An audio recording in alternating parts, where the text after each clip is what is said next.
बिस्मिल्लाहिर्रहमानिर्रहीम।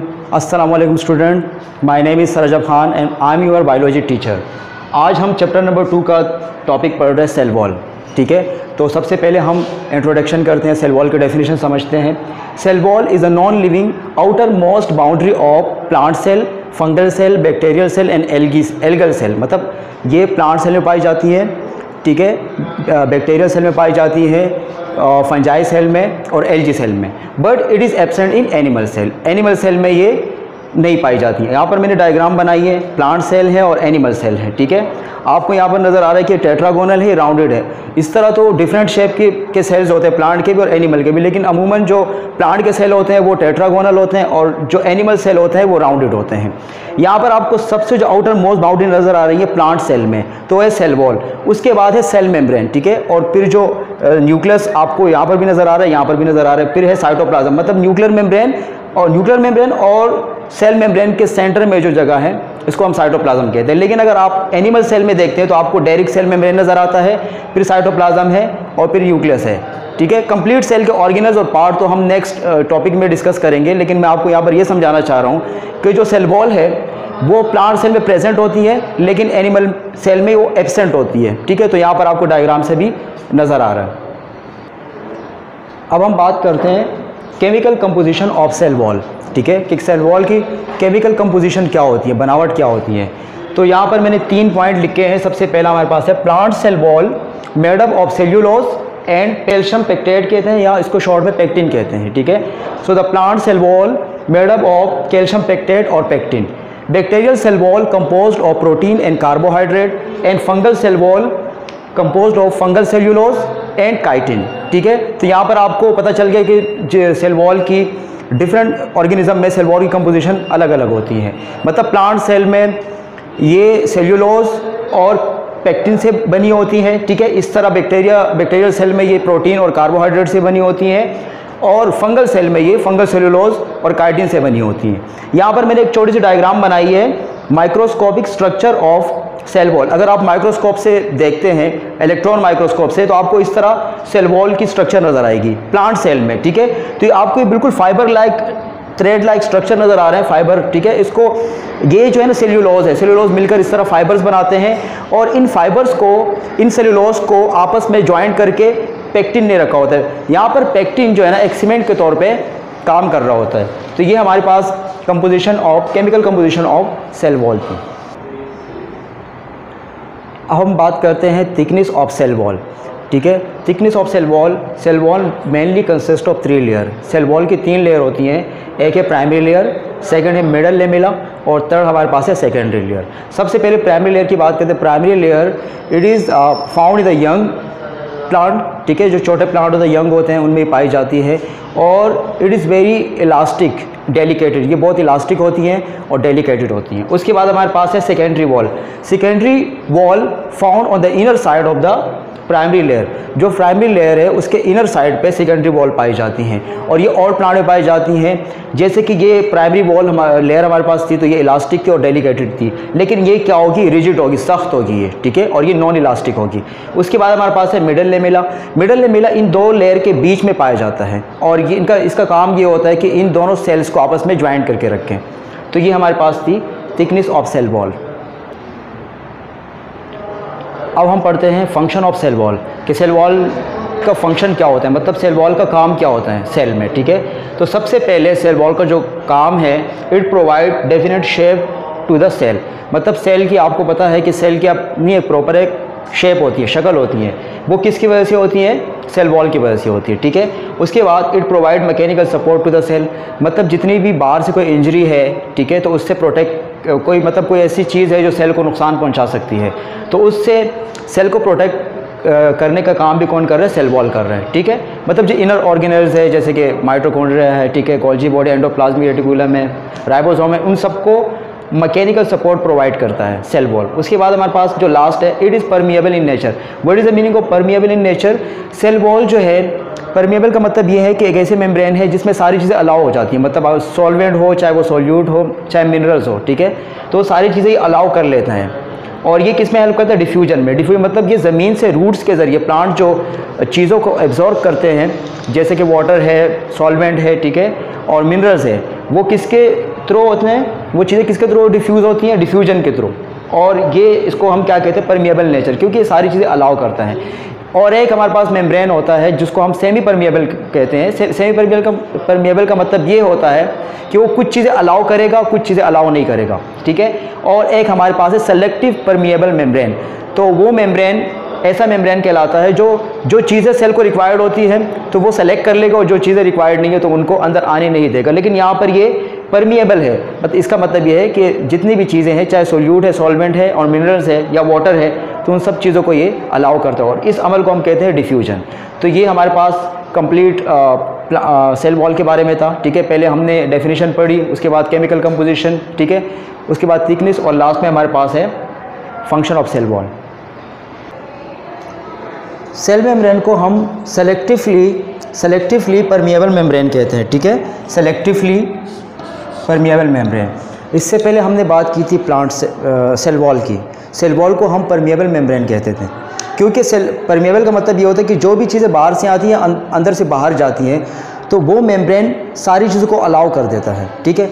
लेकिन सेलेक्टिवली का मतलब ये है कि मेम्ब्रेन वो चीज़ें अलाउ करेगा जो अंदर सेल को नीड है, और जिन चीज़ों की नीड नहीं होती हैं वो अलाउ नहीं करता है, ठीक है। सेमी परमिएबल में ये होता है कि आपको ये सपोज ये हमारे पास सेल मेम्ब्रेन है, ये इनसाइड है और ये आउटसाइड है, तो आपको ये जो पोर्स नज़र आ रहा है ये क्या है, न्यूक्लियर सेल मेम्ब्रेन में पोर्स है, ठीक है, मेम्ब्रेनियस पोर्स है ये, और इनके ज़रिए पार्टिकल्स अंदर जाते हैं। मिसाल के तौर पे ये पार्टिकल्स तो अंदर क्रॉस हो जाएंगे, ठीक है, लेकिन जो लार्ज पार्टिकल है ये अंदर क्रॉस नहीं हो सकते। तो ऐसे मेम्ब्रेन को हम सेमी परमिएबल मेम्ब्रेन कहते हैं। लेकिन सेलेक्टिवली का मतलब ये है कि ये पार्टिकल तो अंदर जाएंगे, ये भी जाएंगे, लेकिन जो लार्ज पार्टिकल है ये फिर अलग एक प्रोसेस होता है जिसको हम कहते हैं एंडोसाइटोसिस, ठीक है।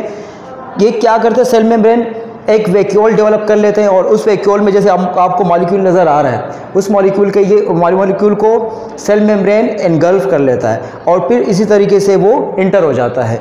तो सेलेक्टिवली परमिएबल मेम्ब्रेन का मतलब ये है कि जितने भी पार्टिकल्स हैं, चाहे वो छोटे हैं चाहे वो बड़े हैं, जो सेल को ज़रूरत होती हैं वो क्रॉस होते हैं, और जिनकी ज़रूरत नहीं होती है तो वो आउटसाइड बाहर रह जाते हैं।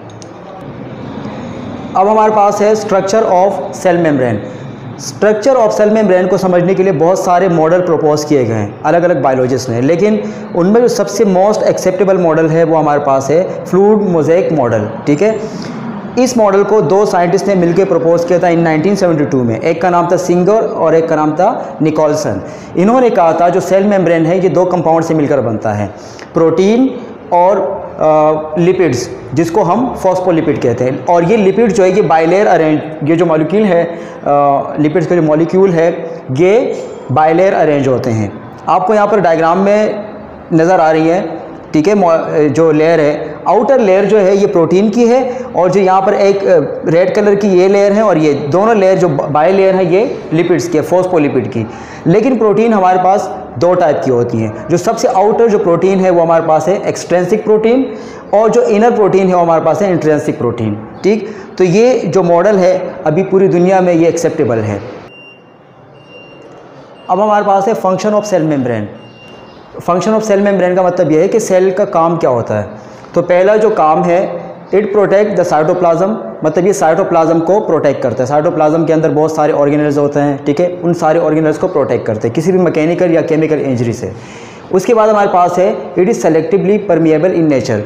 इससे पहले मैंने आपको समझाया स्ट्रक्चर ऑफ सेल मेम्ब्रेन में कि परमिएबल का मतलब ये होता है कि वो चीज़ें जो सेल को रिक्वायर्ड है वो अंदर बाहर से अंदर की तरफ आएगी, ठीक है, लेकिन जो चीज़ें रिक्वायर्ड नहीं है वो नहीं आएगी। सेलेक्टिवली का मतलब ये है। और सेमी का मतलब ये है कि वो चीज़ें अंदर आ सकती है जो न्यूक्लियर या मेम्ब्रेनियस पोर्स के मुताबिक हो। तो यहाँ पर हमारे पास इसको इस वजह से हम क्या कहते हैं, सेलेक्टिवली परमिएबल मेम्ब्रेन कहते हैं। यहाँ पर एक प्रोसेस होता है, जैसे मैंने आपको समझाया था कि सेल के जो पोर्स, सेल मेम्ब्रेन के जो पोर्स होते हैं वो इतने बड़े नहीं होते, तो कुछ मॉलिक्यूल बहुत ज़्यादा बड़े होते हैं। तो उसके लिए सेल मेम्ब्रेन एक प्रोसेस परफॉर्म करता है जिसको हम क्या कहते हैं, एंडोसाइटोसिस। सबसे पहले सेल मेम्ब्रेन क्या करता है, एक फोल्डिंग बना लेते हैं, वैक्यूल बना लेते हैं, और मॉलिक्यूल को एनगल्फ कर लेते हैं उसके अंदर। और इस तरह वो मॉलिक्यूल जो है ना सेल मेम्ब्रेन से from the outside to inner side cross हो जाता है। So that's all about the cell membrane. Okay student, अब हमारे पास टॉपिक है nucleus. Nucleus an important part of the cell. Cell का सबसे इम्पोर्टेंट पार्ट न्यूक्लियस होता है, क्योंकि सेल की जितनी भी एक्टिविटीज़ होती हैं सबको ही न्यूक्लियस कंट्रोल करता है। तो इस वजह से it is a prominent and important part of the cell. It was discovered by Robert Brown in 1831। It may be rounded और इर्रेगुलर इन शेप, मतलब न्यूक्लियस की जो शेप है वो राउंड भी हो सकती है, गोल भी हो सकती है और इर्रेगुलर शेप में भी हो सकती है, ठीक है। और इसके अलावा जो है ना, ये सबसे पहले रॉबर्ट ब्राउन ने डिस्कवर किया था। In animal cell it is found in the centre. Animal cell में ये सेंटर में पाया जाता है और प्लांट सेल में ये एक साइड में पाया जाता है due to the large vacuole. ये हमारे पास न्यूक्लियस का स्ट्रक्चर है, ठीक है। तो ये कंप्लीट न्यूक्लियस जो है फॉलोइंग पार्ट्स पर मुश्तमिल होता है। पहला हमारे पास है न्यूक्लियर मेम्ब्रेन, दूसरा हमारे पास है न्यूक्लियर पोर्स, तीसरा हमारे पास है न्यूक्लियोलस, चौथा हमारे पास है न्यूक्लियोप्लाज्म और पांचवा हमारे पास है क्रोमेटिन नेटवर्क। तो यहाँ पर आपको डबल न्यूक्लियर मेम्ब्रेन, एक आउटर मेम्ब्रेन है और एक इनर मेम्ब्रेन है, ये आपको नज़र आ रहा है। उसके बाद हमारे पास ये जो आपको पोर्स नज़र आ रहे हैं इनको हम कहते हैं न्यूक्लियर पोर्स। और आपको इस तरह थ्रेड लाइक स्ट्रक्चर भी अंदर नज़र आ रहे हैं, इनको हम कहते हैं क्रोमेटिन नेटवर्क, ठीक। इन सब के फंक्शन हम बाद में डिटेल में पढ़ते हैं, लेकिन यहाँ पर मैं आपको सिर्फ ये समझाना चाहता हूँ कि न्यूक्लियस के पार्ट्स कितने होते हैं। इसके अलावा जो ये क्रोमेटिन नेटवर्क है, इनके बीच में जेली लाइक सब्सटेंस भी नज़र आते हैं, डेंस जेली लाइक सब्सटेंस, उनको हम न्यूक्लियोप्लाज्म कहते हैं। और एक डार्क स्टेन बॉडी नज़र आ रही है जिसको हम कहते हैं न्यूक्लियोलस। अब इन सब के हम फंक्शन पढ़ते हैं वन बाय वन करके, ठीक है। सबसे पहले हमारे पास है न्यूक्लियर मेम्ब्रेन।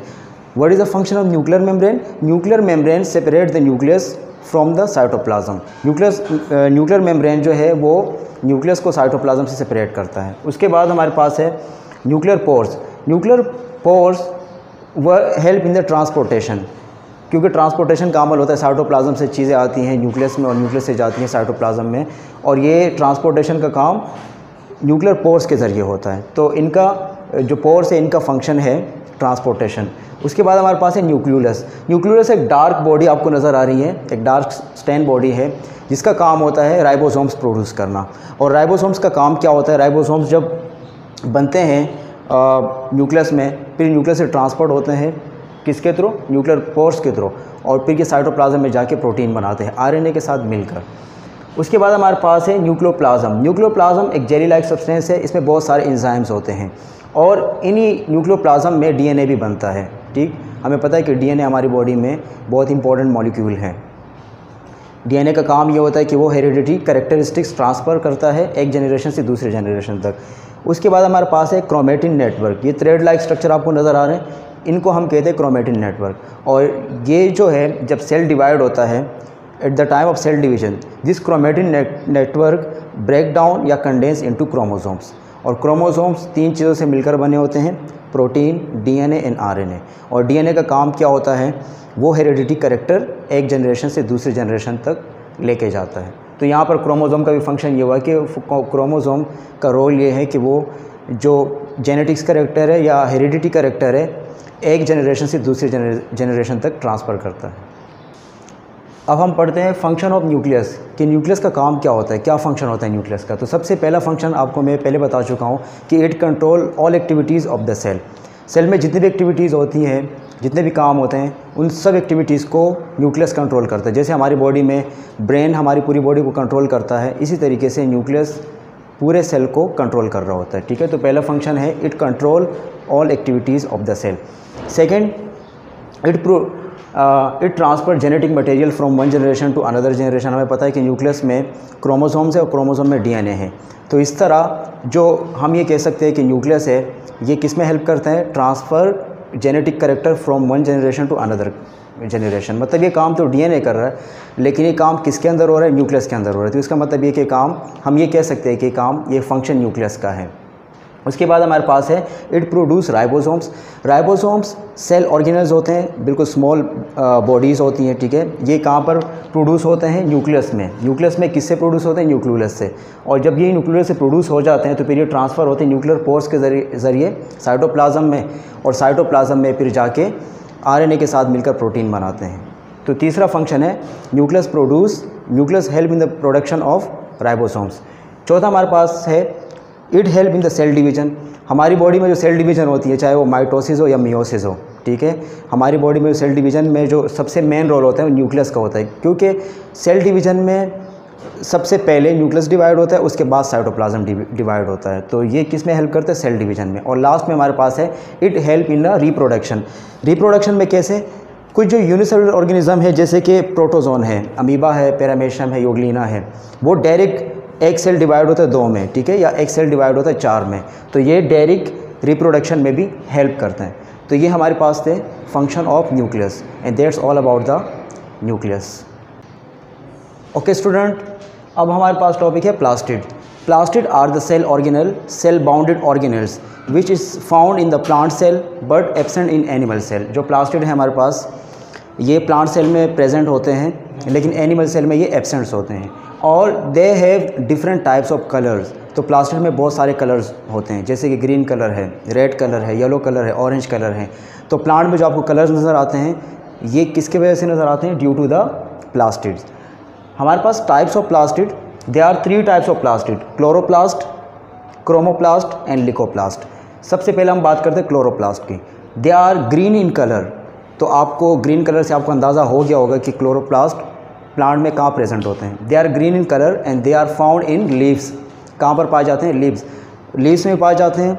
और जो ग्रीन पार्ट्स होते हैं जैसे कि बेली प्लांट है तो उनके स्टेम भी ग्रीन होते हैं, तो स्टेम में भी सम टाइम प्रेजेंट होते हैं, ठीक है। They are found in leaf and some time present in stems.